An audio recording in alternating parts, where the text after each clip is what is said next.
Burası Pasupatinat. Hindu dünyasının en önemli hac merkezlerinden biri. Daha kapıdan içeri girmeden insan kendisini bambaşka bir dünyanın içinde hissetmeye başlıyor. İnancın, gündelik hayatın ve yüzyıllardır devam eden geleneklerin iç içe yaşandığı canlı bir merkez burası. Ana girişe yaklaştığımda tapınağın önemli yapılarından birinin ziyaretçilere kapalı olduğunu görüyorum. Kapının önünde bekleyen insanlar içeriği görebilmek için fırsat kolluyor.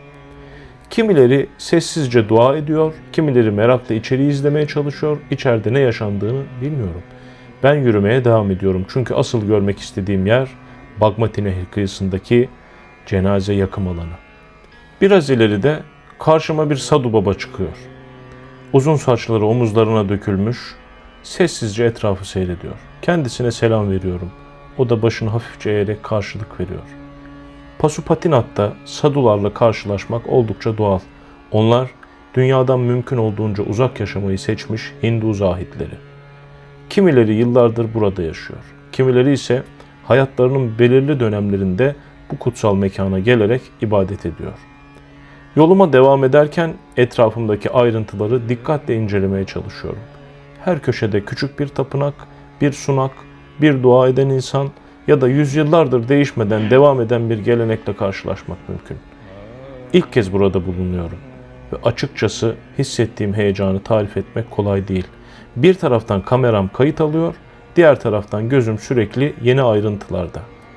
Birkaç dakika sonra Bagmati Nehri'nin üzerindeki köprüye ulaşıyorum. Tam o anda karşı kıyıda bir hareketlilik dikkatimi çekiyor. İnsanlar omuzlarında bir cenaze taşıyor. Henüz hazırlıkları tamamlanmış. Son yolculuğuna uğurlanmak üzere yakım alanına götürülen bir cenaze. Kameramı o yöne çeviriyor ve kalabalığı takip ediyorum. Ve o anda fark ediyorum ki bugün Pasupatinat Tapınağı'nı gezmek değil benim yaptığım şey. Dünyanın en eski cenaze geleneklerinden birine başından sonuna kadar tanıklık etmek. Köprüyü geçerek cenazeyi taşıyanların peşinden gidiyorum. Kalabalık oldukça sessiz. Kimse acele etmiyor. Kimse yüksek sesle konuşmuyor. Yalnızca yavaş adımlarla ilerleyen insanlar, arada duyulan dualar ve Bagmati Nehri'nin sesi. Bu arada bir görevli elindeki deniz kabuğuyla ses çıkarmaya çalışıyor. İçine bazen su koyuyor, bazen ses alamıyor ama deneyip duruyor. Hare Rama, Hare Rama, Rama Rama, Hare Hare. Hare Krishna, Hare Rama, Hare Rama, Hare Rama, Hare Rama, Rama Rama, Hare Hare. Hare Krishna, Krishna Krishna, Hare Hare. Bugün son yolculuğuna uğurlanan kişi 81 yaşında bir adam. Ailesi ve yakınları onu omuzlarında taşıyarak nehrin kıyısındaki yakın platformlarından birine getiriyor. Bu videoda göreceğiniz bütün görüntüler merhumun ve ailesinin mahremiyetine saygı göstermek amacıyla özenle düzenlendi. Kimliğinin anlaşılmasına yol açabilecek bütün yüz ve beden detaylarını bilinçli olarak bulanıklaştırdım. Buradaki maksadım insanların acısını göstermek, bir cenazenin detaylarını sizlerle paylaşmak değil. Dünyanın en eski cenaze geleneklerinden birini bütün kültürel boyutlarıyla belgelemek. Pasupatinat'ta cenaze törenleri günün hemen her saatinde gerçekleştirilebiliyor. Çünkü Hindu geleneğinde mümkün olduğunca beklemeden son yolculuğun tamamlanması tercih ediliyor. Hindu geleneğinde Bagmati Nehri kutsal kabul edilir. Bu nedenle cenaze yakım öncesinde nehirle son kez buluşturulur, yakınları beden üzerinde son hazırlıkları yaparken dualar okunur. İnanca göre bu ritüeller insanın bu dünyadaki yolculuğunu tamamlayıp yeni yolculuğuna hazırlanmasının bir parçasıdır. Burada zaman adeta yavaşlıyor. Dakikalar boyunca hiçbir şey aceleye getirilmiyor. Her hareketin, her bekleyişin ve her duanın kendine ait bir anlamı var. Ben de kameramı mümkün olduğunca sabit tutuyor, oldukça saygılı davranıyor ve olan biteni müdahale etmeden kaydetmeye çalışıyorum. Böyle anlarda kameraman olmak da kolay değil. Bir tarafta tarihi ve kültürel açıdan son derece önemli bir geleneği belgelemenin sorumluluğu üzerinizde, diğer tarafta ise yakınlarını kaybetmiş insanların acısı.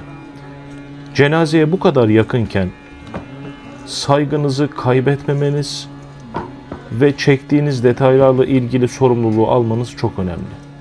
Çünkü insanlar bir taraftan acısını yaşıyor, bir taraftan da size bu izni vererek belgelemenize müsaade ediyor. Bunu istismar etmemek gerek doğrusu. Hindu inancına göre ölüm bir geçişi ifade eder. İnsan bedeni geçicidir ancak ruh sürekli devreder. Bu sebeple cenaze törenleri bir vedanın ötesinde ruhun bir sonraki aşamaya geçişine eşlik eden bir ritüeldir. Tören genellikle ölümün hemen ardından başlar. Aile üyeleri ve yakınlar bedeni nehir kıyısına getirir. Beden çoğu zaman sade bir örtüye sarılır ve tören öncesinde nehir suyuyla arındırılır. Bagmati Nehri, Ganj Nehri ile aynı kutsal sistemin bir parçası olarak kabul edildiğinden bu arınma işlemi büyük önem taşır.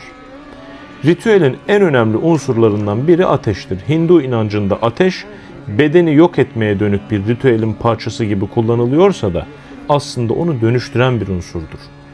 Bu sebeple yakma işlemi, ruhun bedenden ayrılarak döngüsüne devam etmesini sağlayan bir aşama olarak görülür.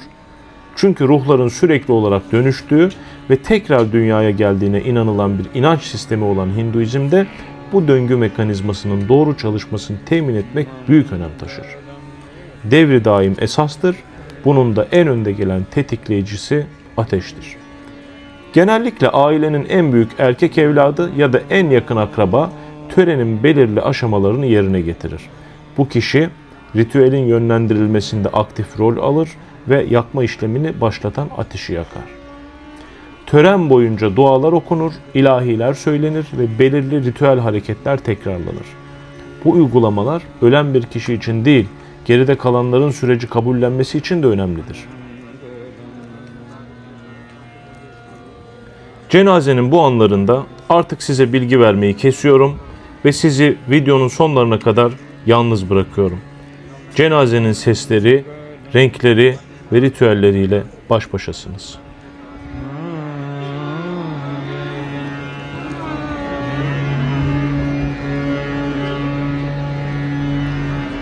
Mangalam Bhagavan Vishnu Mangalam Garuda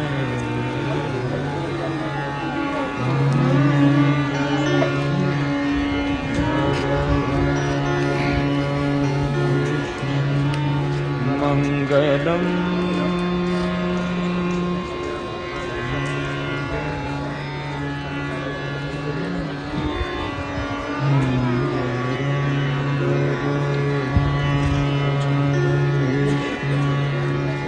Mangalam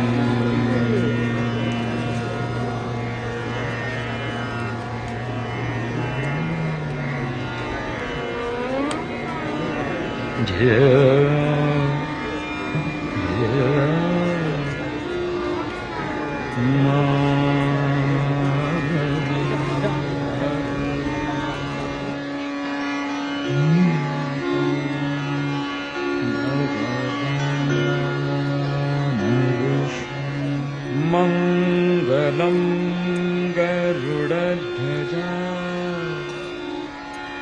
Mangalam Garudadhaja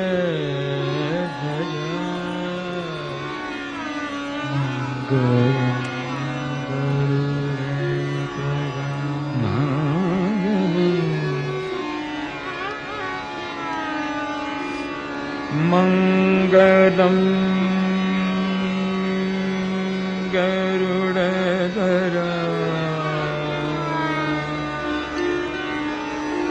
Mangalam Mangalam Mangalam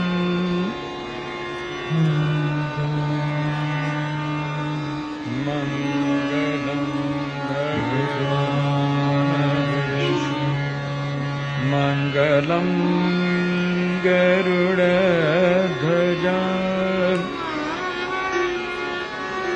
Mangalam Pundarikaksha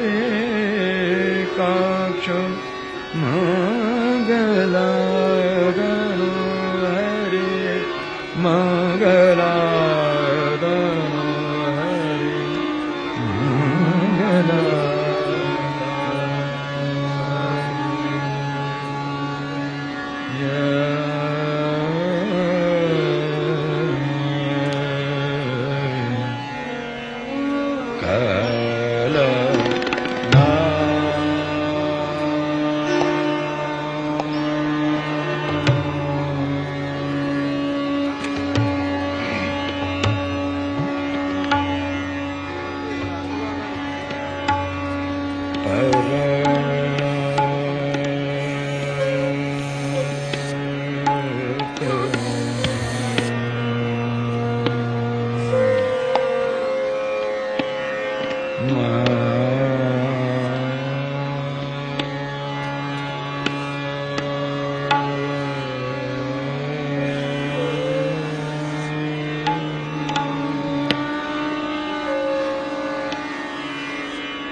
Hindu cenaze törenlerinde naaşın etrafında dönülmesi ritüelin doğal bir parçasıdır ve genellikle pradakshina olarak adlandırılır. Bu, Hindu kültüründe kutsal kabul edilen bir şeyin etrafında saat yönünde dönerek saygı gösterme pratiğidir.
Yakma işlemi birkaç saat sürebilir. Sürecin sonunda geriye kalan küller yine genellikle kutsal kabul edilen suya bırakılır. Bu bedenin tamamen doğaya ve evrensel döngüye geri dönüşünü simgeler. Bu ritüel yüzyıllardır neredeyse değişmeden uygulanmaktadır. Modern dünyada birçok toplum ölümü gündelik yaşamın dışına iterken burada ölüm hayatın doğal ve görünür bir parçası olarak kabul edilir. Tanıklık ettiğiniz bu anlar bir vedanın ötesinde hayat ve ölüm arasındaki ilişkinin farklı bir biçimde ifade edilişidir. Yakma töreni artık kendi akışı içinde devam ediyor ve aynı zamanda yeni cenazelerde yakım alanına getiriliyor. Ben de sessizce bulunduğum yerden ayrılıyorum.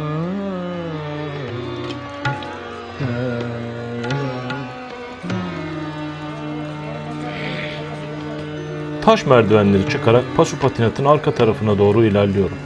Basamaklar oldukça dik. Her dönüşte yeni bir avlu, yeni bir sunak ya da yeni bir manzara çıkıyor karşıma.